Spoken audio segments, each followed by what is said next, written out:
কোথায় গিয়েছিলে তুমি? হুজুরের কাছে গিয়েছিলাম তোমার জন্য একটা তাবিজ আনতে। আমাদের সংসার অশান্তি সবসময় লেগেই থাকে, এই তাবিজটা তুমি গলায় বাঁধবে। দেখি সংসারে অশান্তি দূর হয় কিনা। বৌমা, এক কাপ চা দাও দেখি। রাখেন তো, এখন আমি বাহির থেকে আসলাম, চা দিতে পারবো না। এমন ব্যবহার করছো কেন তুমি? তুমি চুপ থাকো, সারাদিন আমার কাজ করতে করতে আর ভালো লাগে না। আমার সংসারে যে কবে শান্তি হবে। সোনিয়া, কোথায় গেলে? এদিকে আসো তো।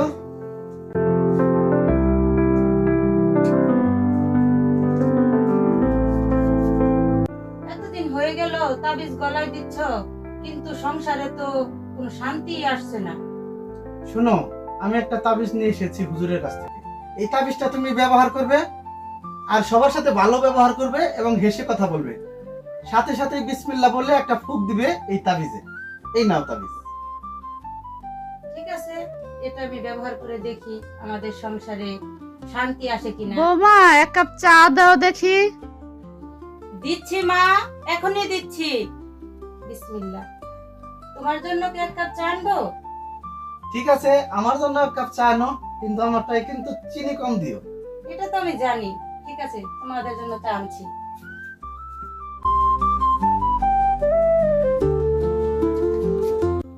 দেখো, তুমি যে তাবিজটা আমাকে দিয়েছিলে, এই তাবিজটা অনেক কাজ করেছে। এখন আমাদের সংসারে সুখ আর সুখ। এই তাবিজটা কি তোমার কাছে আছে? হ্যাঁ, এখনো আছে, আমি সবসময় আমার কাছে রাখি। এটা একটু খুলো দেখি।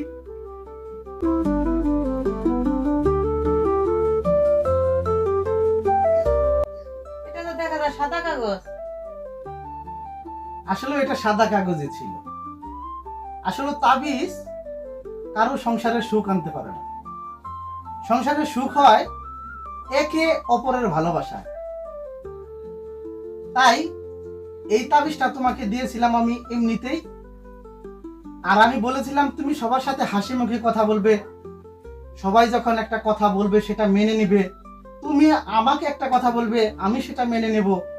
তখনই না আমাদের সংসারে সুখ হবে। তাহলে তাবিজে কোনো সংসারে সুখ আনতে পারেন পারে না।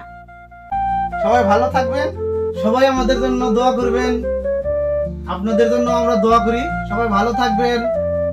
আল্লাহ হাফেজ।